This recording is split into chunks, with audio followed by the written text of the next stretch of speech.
ॐ जतातपि गलज्जलः प्रवाहपावितस्थले गलेवलं बलम्बितं भुजङ्गतुङ्गमालिकं दमद्दमद्दमद्दमन्निनद्दमव्ययं सकरसन्नताण्डवं तनोतु नः शिवः शिवं जटाकटा सम्भ्रमनिलिम्पनिज्जरी विलोलवी शिवल्लरी विराजमानमूर्धनि धगद्धगद्धगज्जलललतपट्टपावके किशोरचन्द्रशेखरे रतिप्रति खनं मम धराधरेन्द्रनन्दिनी स्फुरदिगन्तसन्तति प्रमदमानमानसे कृपाकटक्षधरणी निरुद्धदुर्धरावधि কর্তিদিগম্বর মুন বিনোদমেতু বস্তিনি। নমস্কাৰ, পুনৰ এটি নতুন আধ্যাত্মিক বাৰ্তালৈ আজি আপোনালোকৰ ওচৰত আহিছোঁ। অহা কাইলৈ শিৱৰাত্ৰিৰ ব্ৰত। ৰাতিপুৱা 9:41 সময়ৰ পিছতেই মহাশিৱৰাত্ৰিৰ তিথিভাগ মিলিছে আৰু এই শিৱৰাত্ৰিৰ তিথি পৰহি দিনা ৰাতিপুৱা 8:31 সময়লৈকে থাকিব। যদিও পৰহি দিনালৈকে তিথিভাগ ৰাতিপুৱা 8:31 থাকিব, তথাপিও শিৱৰাত্ৰিৰ গোটেই পূৰ্ণ ব্ৰত কাইলৈ হ'ব বা কাইলৈ শিৱৰাত্ৰিৰ পূজাভাগো হ'ব। যিসকল ঐতিহাসিক মন্দিৰ আছে, যি মন্দিৰত চতুৰ্থ প্ৰহৰৰ পূজা হয়, সেই মন্দিৰত বা শিৱৰাত্ৰিৰ পূৰ্ণ পৰ্যায়ৰ গোটেই তিথিবিলাক কাইলৈ দিনটো মিলিব বা পৰিব। আগৰ সময়ত বা কেতিয়াবা এনেকুৱা হয়, তিথিটো চতুৰ্থ প্ৰহৰৰ পূজা কৰিব পৰা তিথি কেতিয়াবা কোনোবা দিনা কোনোবা বছৰত হয়তো নিমিলে, কিন্তু এইবেলি পূৰ্ণ পৰ্যায়ৰ তিথি মিলিছে বা ৰাতিপুৱা কাইলৈ 9:41 পিছতেই যিহেতু মিলিছে, ভক্তসকলে তিথি মিলাৰ পিছতেই শিৱৰ গাত পানী ঢালিব পাৰিব বা শিৱৰ গাত বেলপাত অৰ্পণ কৰিব পাৰিব বা শিৱ মন্দিৰত আহি তেওঁলোকৰ যি উপাসনা কৰিবলগীয়া কথা থাকিব বা চাকি বন্তি যি জ্বলোৱাৰ মানস থাকিব, গোটেইখিনি কামে আপোনালোকে ৰাতিপুৱা 9:41 পিছতেই কৰিব পাৰিব। আৰু যিসকলে ভাবি আছে যে নহয় আমি দিনটো নকৰোঁ, সন্ধিয়াৰ ভাগত কৰিম, তেতিয়াও কোনো কথা নাই। আপোনালোকে সন্ধিয়াৰ ভাগত যাৰ যেনেকৈ সুবিধা মিলে তেনেকৈ কৰিব পাৰিব।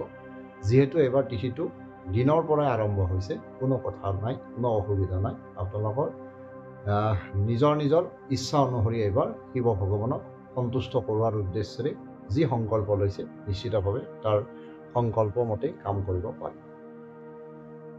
আমি শিৱৰ গাত গাখীৰ ঢালোঁ, কিন্তু আমি বহুতে হয়তো নাজানো গাখীৰ কিয় ঢালোঁ, শিৱৰ গাত আমি গাখীৰ কিয় ঢালিব লাগে।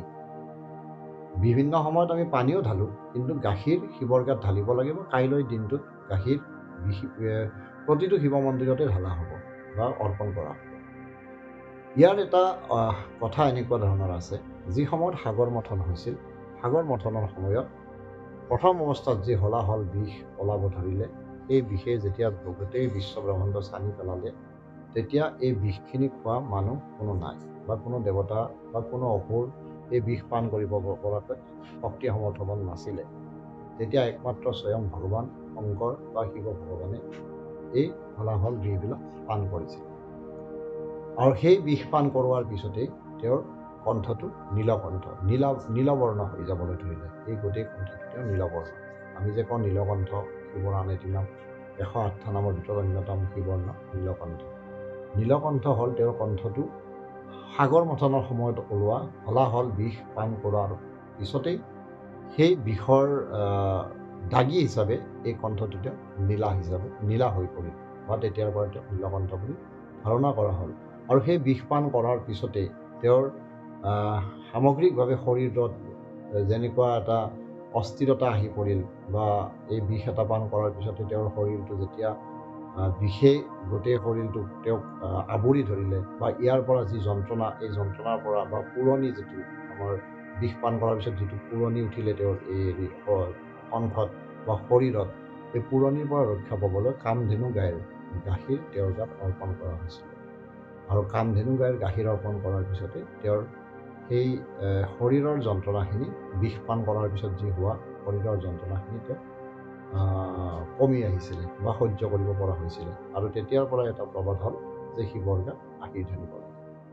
শিৱৰ গাত গাখীৰত বাদেও চতুৰ্থ প্ৰহৰৰ পূজাত দৈ গাখীৰ, কেঁচা গাখীৰ, ঘিউ, মৌ, চেনিৰেও শিৱক স্নান কৰোৱা হয় বা ৰুদ্ৰ অভিষেক্ত এইবিলাক দ্ৰব্য সামগ্ৰীৰে শিৱক স্নান কৰোৱা হয়। কাইলৈ দিনটোত শিৱৰ যিটো ৰাত্ৰি শিৱৰাত্ৰি পালন কৰা হয় বা আমি যে শিৱৰাত্ৰি পালন কৰোঁ, শিৱৰাত্ৰিৰ দিনাই এনেকুৱা এটা কথা আছিলে, যি শিৱ ভগৱানে আমাৰ যেতিয়া সৃষ্টিখন ব্ৰহ্মাৰ দ্বাৰা সৃষ্টি আৰম্ভ হ'ল বা ব্ৰহ্মা বিষ্ণু মহেশ্বৰৰ সন্মিলিত প্ৰচেষ্টাত এই গোটেই বিশ্বব্ৰহ্মাণ্ডখন সৃষ্টি হোৱাৰ পিছতেই শিৱ ভগৱানে তাণ্ডৱ নৃত্য নাচি তাণ্ডৱ নৃত্যৰ তালি গোটেই বিশ্বব্ৰহ্মাণ্ডখন সজাইছিলে। শিৱই দুটা সময়ত তাণ্ডৱ কৰিছিলে। এটা সময়ত বিশ্বব্ৰহ্মাণ্ডক তেওঁ যেতিয়া সুন্দৰভাৱে তেওঁ সজাইছিলে, তেতিয়াও নৃত্য কৰি তেওঁ সজাইছিলে।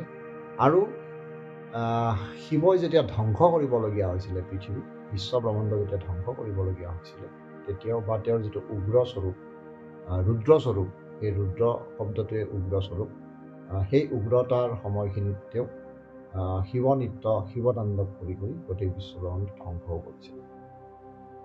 আৰু শিৱৰাত্ৰিৰ দিনাই শিৱ পাৰ্বতী বা হৰ পাৰ্বতীৰ বিবাহৰো দিন বুলি শাস্ত্ৰীয়ভাৱে প্ৰবাদ আছে। গতিকে সেইবাবেই শিৱৰাত্ৰিৰ এই বিশেষ দিনটোত শিৱৰাত্ৰিৰ পূজা কৰা হয় বা শিৱ ভগৱানৰ লগতে মহাবলী দেৱীৰ পূজা কৰা হয়। শিৱই হৈছে সমস্ত গ্ৰহগণৰ পিতৃস্বৰূপ দেৱতা।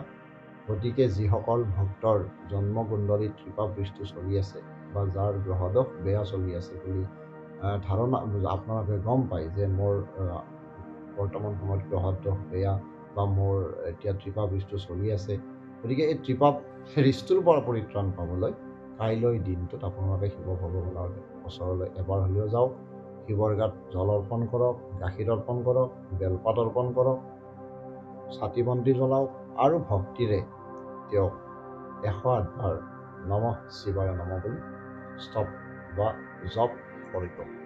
108টা মন্ত্ৰৰ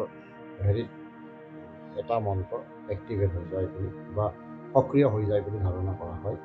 গতিকে আপোনালোকে নিজৰ যাৰ যি মনস্কামনা, এই মনস্কামনা পূৰণৰ স্বাৰ্থত আপোনালোকে শিৱৰ মন্দিৰত গৈ শিৱ ভগৱানৰ গাত জল অৰ্পণ, গাখীৰ অৰ্পণ, ধূপ চাতি নৈবেদ্য আদি যি পাৰে শক্তি সমৰ্থৰে দিব আৰু লগতে 108 বাৰ, মিনিমাম 108 বাৰ নমঃ শিৱায় নমঃ বুলি মন্ত্ৰপাঠ জপ কৰিব। এনেকুৱা ধৰণৰ আধ্যাত্মিক বাৰ্তা পৰৱৰ্তী সময়ত আকৌ দি যাবলৈ চেষ্টা কৰিম। কাইলৈ শিৱৰাত্ৰিৰ গতে সমস্ত ভক্তগণৰ সমস্ত শৰীৰৰ অপায় মংগল নিৰাময় কৰক, সমস্ত গ্ৰহদোষ নিৰাময় কৰক, জন্মকুণ্ডলীৰ দোষ নিৰাময় কৰক। এই সমস্ত আশীৰ্বাদ আপোনালোকৰ ওচৰত থাকিল বা আপোনালোকলৈ থাকিল। কাইলৈ দিনটো শুভ হওক, সুন্দৰভাৱে শিৱৰাত্ৰি উদযাপন হওক। পৰৱৰ্তী সময়ত আকৌ নতুন আধ্যাত্মিক বাৰ্তা দি যাবলৈ চেষ্টা কৰিম। আজিলৈকে ইমানতে এৰিছোঁ। নমস্কাৰ।